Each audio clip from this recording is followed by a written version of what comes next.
ಗೆಳೆಯರೆ, ಇವತ್ತು ನಾವು ಭಾರತದ ಆ ಮಹಾನ್ ಶೌರ್ಯದ ಬಗ್ಗೆ ಮಾತಾಡೋಣ.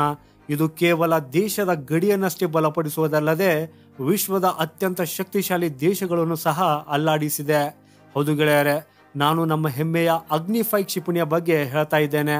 ಈ ಕ್ಷಿಪಣಿಯು ಭಾರತ ಈಗ ಕೇವಲ ಉದಯೋನ್ಮುಖ ಶಕ್ತಿಯಾಗಿಲ್ಲ, ಅದು ಸಂಪೂರ್ಣವಾಗಿ ಸೂಪರ್ ಪವರ್ ಆಗಿ ಹೊರಹೊಮ್ಮಿದೆ ಅನ್ನೋದನ್ನ ಜಗತ್ತಿಗೆ ತೋರಿಸಿದೆ. ಯಾವಾಗ್ನಿಂದ ಈ ಅಗ್ನಿ-5ನ ಪರೀಕ್ಷೆಯು ಯಶಸ್ವಿಯಾಯಿತೋ ಅಂದಿನಿಂದ ಪ್ರಪಂಚದ ಅನೇಕ ದೇಶಗಳಲ್ಲಿ ಸಂಚಲನ ಉಂಟಾಗಿದೆ. ಆದರೆ ಎಲ್ಲಕ್ಕಿಂತ ಭಯ ಚೀನಾದಲ್ಲಿ ಕಂಡು ಬಂದಿದೆ. ಹೌದು ಗೆಳೆಯರೆ, ಯಾವಾಗ್ಲೂ ಭಾರತದತ್ತ ಕಣ್ಣು ತೋರಿಸಲು ಪ್ರಯತ್ನಿಸುತ್ತಿದ್ದ ಅದೇ ಚೀನಾ ಈಗ ಅಗ್ನಿ-5ನ ಮುಂದೆ ತಲೆವಾಗಿದೆ.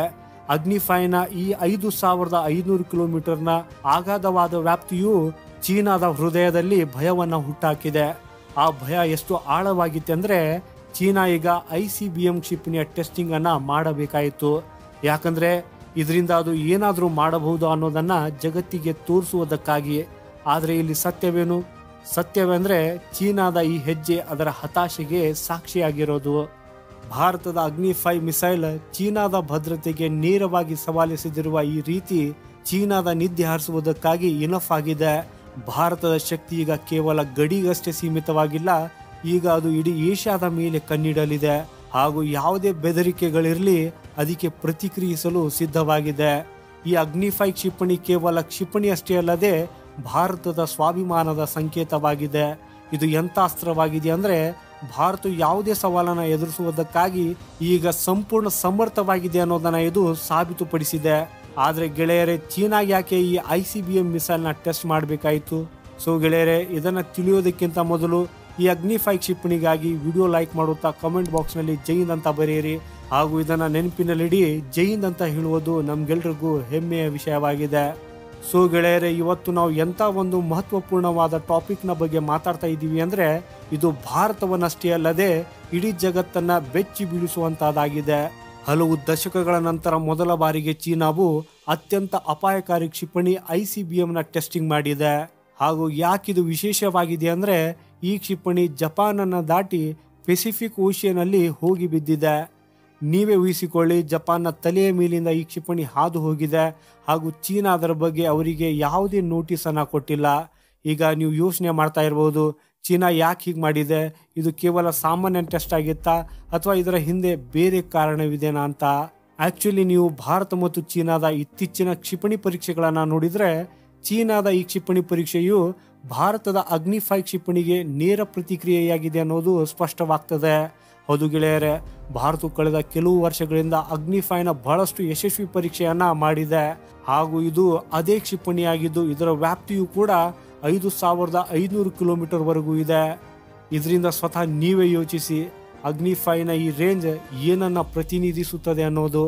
ಇದು ಎಂಥ ಒಂದು ಮಿಸೈಲ್ ಆಗಿದೆ ಅಂದ್ರೆ ಚೀನಾದ ಯಾವುದೇ ಭಾಗವನ್ನ ಬಹಳ ಸುಲಭವಾಗಿ ಗುರಿಯಾಗಿಸಬಹುದು. ಹಾಗೂ ಕಳೆದ ಕೆಲವು ವರ್ಷಗಳಿಂದ ಈ ವಿಷಯದಿಂದಲೇ ಚೀನಾವು ತೊಂದರೆಗೊಳಗಾಗಿತ್ತು. ಭಾರತವು ಅಗ್ನಿ-5ನ ಜೊತೆಗೆ ಮಲ್ಟಿಪಲ್ ರೀ ಎಂಟ್ರಿ ವೆಹಿಕಲ್ MRV ಟೆಕ್ನಾಲಜಿಯನ್ನು ಕೂಡ ಅಭಿವೃದ್ಧಿಪಡಿಸಿದೆ. ಇದರ ಮುಖಾಂತರ ಕೇವಲ ಒಂದೇ ಕ್ಷಿಪಣಿಯಿಂದ ಬೇರೆ ಬೇರೆ ಟಾರ್ಗೆಟ್ಗಳನ್ನು ಕೂಡ ಹೊಡೆಯಬಹುದು. ಹಾಗೂ ಈ ತಂತ್ರಜ್ಞಾನ ಚೀನಾದ ಆತಂಕವನ್ನ ಮತ್ತಷ್ಟು ಹೆಚ್ಚಿಸಿತ್ತು. ಈಗ ಸ್ವಲ್ಪ ಹಿಂದಕ್ಕೆ ಹೋಗೋಣ. 1980ರ ಆಸುಪಾಸಿನಲ್ಲಿ ಚೀನಾ ಕೊನೆಯದಾಗಿ ಈ ರೀತಿಯ ಮಿಸೈಲ್ನ ಟೆಸ್ಟ್ ಮಾಡಿತ್ತು. ಆದ್ರೆ ಈಗ 40 ವರ್ಷಗಳ ನಂತರ ಇದ್ದಕ್ಕಿದ್ದಂತೆ ಚೀನಾ ಈ ಟೆಸ್ಟ್ ಅನ್ನು ಯಾಕೆ ಮಾಡಿದೆ? ಇದಕ್ಕೆ ಸರಳವಾದ ಉತ್ತರ ಭಾರತದ ಬೆಳೆಯುತ್ತಿರುವ ಮಿಸೈಲ್ ಪ್ರೋಗ್ರಾಮ್ ಇಂದ ಬರುತ್ತಿರುವ ಸವಾಲುಗಳು. ಭಾರತವು ಅಗ್ನಿ-5 ಅನ್ನ ನಿರಂತರವಾಗಿ ಪರೀಕ್ಷಿಸುತ್ತಿರುವುದನ್ನ ಚೀನಾ ನೋಡ್ತಾ ಇತ್ತು.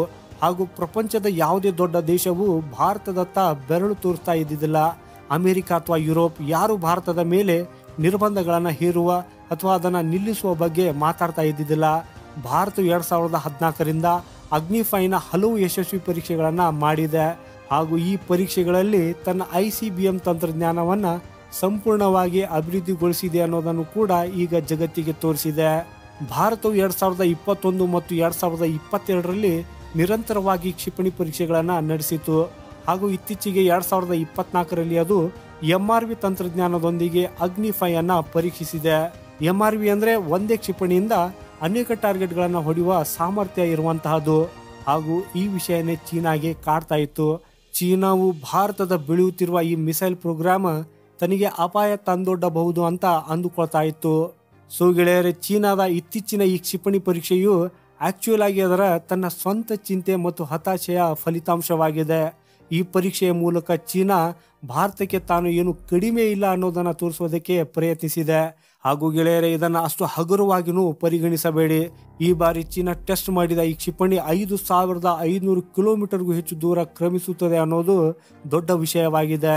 ಆದಾಗ್ಯೂ ಚೀನಾ ಇದರ ಹೆಸರನ್ನ ಇನ್ನೂ ಬಹಿರಂಗಪಡಿಸಿಲ್ಲ. ಆದರೆ ಈ ಕ್ಷಿಪಣಿಯು ಭಾರತದ ಅಗ್ನಿ-5ಗೆ ನೇರ ಉತ್ತರ ನೀಡುತ್ತದೆ ಅನ್ನೋದು ಸ್ಪಷ್ಟವಾಗಿದೆ. ಆದರೆ ಈಗ ಇಲ್ಲಿ ಪ್ರಶ್ನೆ ಏನು ಉದ್ಭವಿಸುತ್ತದೆ ಅಂದರೆ, ಇದು ಚೀನಾದ ಶಕ್ತಿ ಪ್ರದರ್ಶನವೋ ಅಥವಾ ಕಾರ್ಯತಂತ್ರದ ತಪ್ಪು ಅನ್ನೋದು. ಸೊ ನೋಡಿ ಗೆಳೆಯರೆ, ಚೀನಾದ ಈ ಟೆಸ್ಟು ಭಾರತಕ್ಕಷ್ಟೇ ಅಲ್ಲದೆ ಇಡೀ ಏಷ್ಯಾಕ್ಕೆ ಎಚ್ಚರಿಕೆ ಗಂಟೆಯನ್ನ ಬಾರಿಸುತ್ತಿದೆ. ಜಪಾನ್ ಇದರ ವಿರುದ್ಧ ಬಹಿರಂಗವಾಗಿ ವಿರೋಧ ಮಾಡಿದೆ. ಯಾಕಂದ್ರೆ ICBM ತಮ್ಮ ನೆಲದ ಮೇಲೆ ಹಾದು ಹೋಗುವಾಗ ಅದು ಯಾವುದೇ ದೇಶವಾಗಿರಲಿ ಅದಕ್ಕೆ ಚಿಂತೆಯ ವಿಷಯವಾಗ್ತದೆ. ಹಾಗೂ ಇದಷ್ಟೇ ಅಲ್ಲದೆ ಈ ಟೆಸ್ಟ್ ಇಂದ ಈಗ ಜಪಾನ್ ಮತ್ತು ಇತರೆ ದೇಶಗಳಿಗೆ ತಮ್ಮ ಮಿಸೈಲ್ ಪ್ರೋಗ್ರಾಂಗಳನ್ನ ವೇಗದಿಂದ ಹೆಚ್ಚಿಸುವಲ್ಲಿ ಈ ಒಂದು ಕಾರಣ ಸಿಕ್ಕಿದೆ.